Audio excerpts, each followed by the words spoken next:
My girlfriend texted, "It was just one night. Get over it or we're done." I replied, "We're done." I screenshotted her confession, packed quietly, and changed the locks before she got home. By day 3, her friends were calling me heartless. 2 weeks later, a fake HR email hit my work inbox. Cheat in Love Life original post. I'm Chris, 33M, living in Denver, Colorado. I work in IT systems, the kind of job where you don't argue with feelings, you follow logs, you keep records, and you don't ignore red flags because they're inconvenient. My girlfriend was Haley, 29F.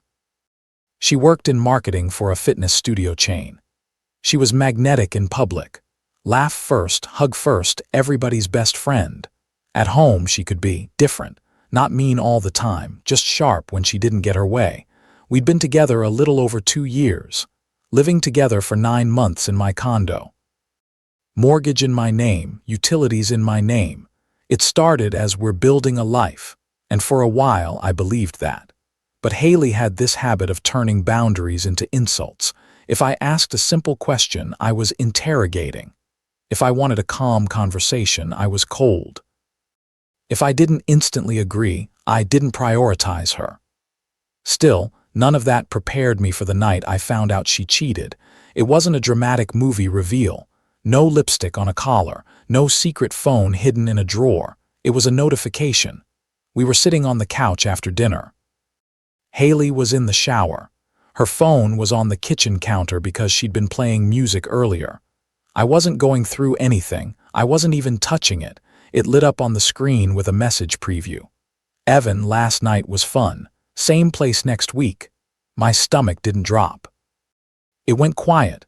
Like the air got sucked out, I stared at the screen for a long second, then it pinged again. "Evan, also you left your pin in my car, so yeah." There was my proof, not a guess, not a vibe, not a maybe. I didn't scroll, I didn't open the thread, I didn't need to. The preview said enough. When Haley came out, towel on her hair, she saw my face and immediately went defensive. "What's wrong with you?" I pointed at the phone on the counter. I didn't raise my voice. I didn't accuse. I just asked one question. "Who's Evan?" She froze for half a second. Then she did what she always did, tried to move the conversation into a fog, "Just someone from work." "Why?" I nodded slowly. "Okay." "Then why is he texting you 'last night was fun' and asking to do it again?" Her eyes flashed, not sadness, not guilt, annoyance. "You were looking at my phone." I didn't bite. I kept it simple. "Your screen lit up. I saw it. Answer the question." She stared at me like she was deciding which version of herself to use. Then she sighed like I was exhausting. "It was one night, Chris, just like that, casual, shrug, like she was confessing to eating the last cookie." I asked, "Did you cheat on me?" She rolled her eyes. "Yes, once, and before you freak out, it didn't mean anything." There it was, the full sentence, the part that matters. It didn't mean anything. I felt something very clean settle in my chest, clarity. I said calmly, "We're done." She laughed, actually laughed. "No, we're not. You're being dramatic." I stood up and walked to the kitchen, not to storm off, to put distance between us. She followed me, voice rising. "Chris, stop. You're not going to throw away 2 years over one mistake." I turned around, still calm. "It wasn't a mistake. It was a decision you made. And now you're making another decision by minimizing it." Then she switched tactics. Tears, soft voice, reaching for my hand. "Babe, I'm sorry. I was stressed." I didn't think. I stepped back. "I'm not doing the begging thing. We're done." That's when the entitlement came back, like a mask snapping into place. "Fine," she said. "If you want to be like that, get over it or I'm gone." I blinked. "You already went. You just came back." Haley picked up her phone and started typing right in front of me, like she needed the power of writing it down. My phone buzzed. It was just one night. Get over it or we're done. An ultimatum after cheating. Like she was the victim of my reaction. I looked at the text, then I looked at her, and I replied right there in front of her. "We're done. Sent." Haley's face went blank for a second. Then she snapped. "Are you serious right now?" "Yes." She started pacing, saying everything fast. "You're going to regret this. You're not perfect either. You think you can do better. You're going to be alone." I didn't argue. I didn't defend my worth. I didn't list what I'd done for her. I just did something practical. I screenshotted her confession, the preview messages, her one-night admission in text after she started backtracking, the ultimatum, my reply. Then I opened a folder on my laptop and saved it all, dated, because I've learned one thing the hard way: people rewrite history when it benefits them. Haley stormed out around 1040 p.m., slamming the door hard enough that a picture frame rattled. I heard her in the hallway calling someone, probably a friend, already shaping the narrative. I didn't sit there and spiral. I didn't drink. I didn't post online. I went straight into logistics mode. Storage unit 5x10, climate controlled, 10 minutes away. First month $92, lock fee $20.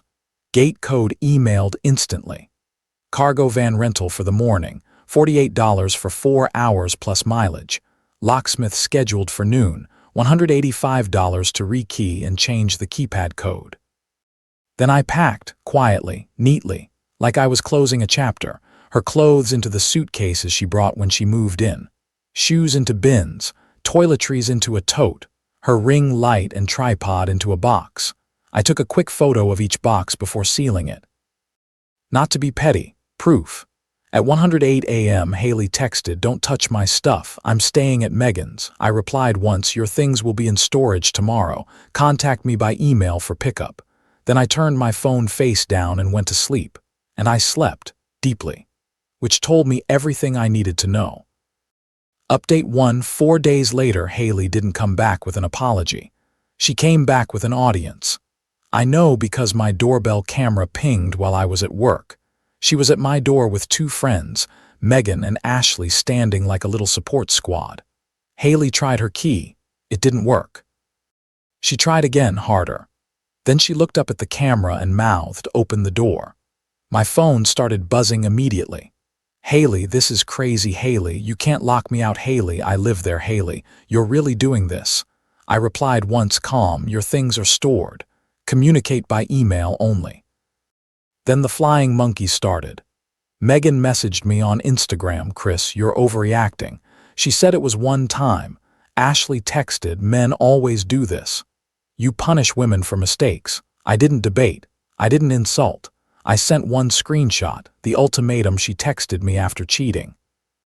No caption, no explanation, just the receipt. Megan replied 10 minutes later, "She didn't tell us that part." Ashley didn't reply at all. That evening, Haley tried my mother. My mom is Karen. She's the kind of woman who uses a soft voice right up until the moment she draws a line, and then it's steel. Mom called and said, "Haley called me crying." "What happened?" I said, "I'm sending you one screenshot." I sent it. Mom went quiet for a beat, then said, "Oh honey, no, that's not love, that's audacity, unexpected ally." Immediate relief. Meanwhile, Haley started the smear campaign. A mutual friend, Tyler, texted me, "Hey man, Haley says you kicked her out and took her stuff." I replied once, "She cheated. I have texts. Her belongings are in storage. She can pick them up with ID." Tyler responded, "She's not telling people that." Exactly. Haley also tried the missing property tactic. She texted from a new number, "You have my gold bracelet. If it's not back tonight, I'm filing a police report." I replied, calm, "All boxes were photographed before sealing. Pickup is through the storage office." Then I blocked that number. The storage facility manager, Jason, called me the next day. He said, "Hey, your ex showed up here, but she didn't bring ID and she kept saying she doesn't need an appointment. She wanted to open the unit right now." I asked, "Did she pick anything up?" Jason said, "No, she left after arguing." I just wanted you to know. Another unexpected ally, just doing his job and keeping it clean. That weekend, I did something Haley didn't expect. I stayed calm. I went to work. I cooked dinner. I hit the gym. I slept 8 hours, no drama, no chasing, no closure conversation, and that's when she got louder. Update 2: about 2.5 weeks later, 2 weeks after the breakup, Haley escalated into full chaos. It started with a group chat. I got added to a chat called "Do the Right Thing." 5 numbers I didn't recognize, people I'd met once at a barbecue. Messages started flying. You can't just abandon her. Cheating isn't a reason to throw someone away. Your cold, real love forgives. I responded once, one line. She cheated and then threatened me in writing. I ended it. Don't contact me again. Then I left and blocked every number. 2 days later, Haley showed up at my job. My coworker Daniel walked to my desk and said, there's a woman in the lobby asking for you. She says she's your girlfriend. I didn't even ask who. I went down with my supervisor, Lauren, because witnesses matter. Haley was sitting upright in the lobby chair like she belonged there. Hair perfect. Makeup soft. The version of herself built for sympathy. She stood up and said, Chris, please, I just need 5 minutes. I kept my voice calm. We're not together. You need to leave. Her eyes flashed. You're making me look crazy. I said, you came to my workplace. Lauren stepped forward. Ma'am, you need to leave the building. Security escorted her out. 2 hours later, I got an email that looked like it came from HR. Subject: workplace conduct concern. It claimed there had been a complaint that I was harassing a partner and I needed to schedule a meeting. The sender address was one letter off our real HR domain. Haley tried to fake HR. I forwarded it to actual HR with one sentence: my ex is impersonating staff. Please document. HR replied fast: understood. Save everything. If she contacts anyone here again, we'll escalate. That night she tried a fake crisis. A new number texted, I'm at the hospital. I need you. No hospital name, no room number, no staff contact, just bait. I replied one sentence: if this is real, have the hospital contact me through official channels. No reply after that. Then she tried the nuclear emotional button at 2:07 a.m. I'm pregnant. I stared at it for a long moment, then replied, if that's true, send documentation through email. Do not contact me otherwise. Within minutes, the rage texts came. You're a monster. You never loved me. You're going to regret this. I didn't respond. I saved them. The next morning, I called an attorney, paid $395 for a cease and desist letter, certified mail, signature required. The letter was short and specific: no contact, no workplace visits, no impersonation, and any property pickup through the storage office only. Haley signed for it 2 days later, and still she tried one more move. A Venmo request hit my phone, $1,600 labeled pain plus moving costs. I declined it and screenshotted it. Then another request, $780 labeled shared groceries. Declined, screenshot, saved. At this point, my life was almost back to normal, and that's what made her spiral harder. Because people who want control don't handle being ignored. Around week 3, I started dating again. Not to win, not to rub it in. Just because love shouldn't feel like a courtroom. I met Emily through friends. She's easy, normal. She asks a question and listens to the answer. On our second date, I told her the short version, no details, just the truth. Emily said, wait, she cheated and then threatened you. I nodded. Emily shook her head and said, that's not a relationship, that's a hostage situation. I laughed for the first time in weeks. Haley found out anyway. People like her always do. And that's when she showed up where she could get a reaction. At my gym. Saturday morning. I was halfway through a workout when the front desk guy tapped my shoulder and said, there's someone asking for you. Haley was standing by the entrance in a hoodie I recognized, one of mine. She never returned. She looked like she'd practiced the sad face in the mirror. Chris, can we talk? I said calmly, no. She stepped closer. You're really going to throw away love because of one mistake? I said, you threw it away when you did it. And again when you texted me an ultimatum after. Her eyes narrowed. So you're perfect now. I didn't answer that. I didn't need to. I walked back to my workout. She stood there for 10 seconds waiting for me to turn around. I didn't. The front desk asked her to leave, and that was the moment I knew this wouldn't end without something official. Final update: about 2 months later, the protective order hearing was on a Tuesday morning.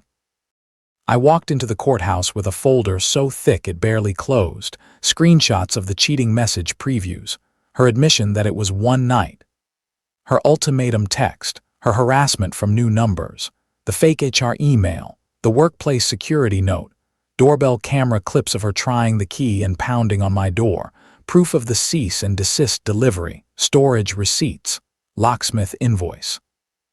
Haley walked in 10 minutes late wearing a conservative blazer and an expression like she'd never raised her voice in her life. Her attorney opened with, "My client just wants closure and access to her belongings." The judge looked up and asked one question: "Has she been offered a way to retrieve her belongings?" I said, "Yes, Your Honor, multiple scheduled windows through the storage office."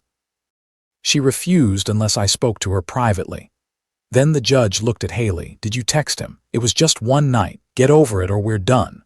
Haley tried to smile. I was emotional. The judge didn't smile back. Words have meaning. He reviewed the evidence, paused on the fake HR email, asked about the workplace visit, read the Venmo labels out loud. Haley's attorney tried to redirect. The judge raised a hand and kept going. Then he granted the order. 1 year, no contact, stay away from my home and workplace, any property exchange through a third party only. I didn't feel triumphant. I felt quiet, relieved. A week later, Haley's sister came to the storage office with written authorization and ID. The manager handled the handoff. Boxes, signatures, done, no drama, no speeches. After that, my life got boring. In the best way, work stabilized. I got moved onto a better project team. My sleep returned. My condo felt like mine again. And yes, Emily and I kept seeing each other, slow, healthy, equal. No tests, no threats, no ultimatums dressed up as love. Here's the lesson I learned the clean way: cheating isn't just betrayal. It's a decision to risk your relationship for a moment of ego. And the moment Haley tried to make my response the problem, get over it or else, she showed me she didn't want love. She wanted control. So I stopped negotiating. If you've ever been cheated on or given an ultimatum like this, tell me in the comments what you would have done. And if you want more stories like this, please subscribe, like, and share so you don't miss the next one.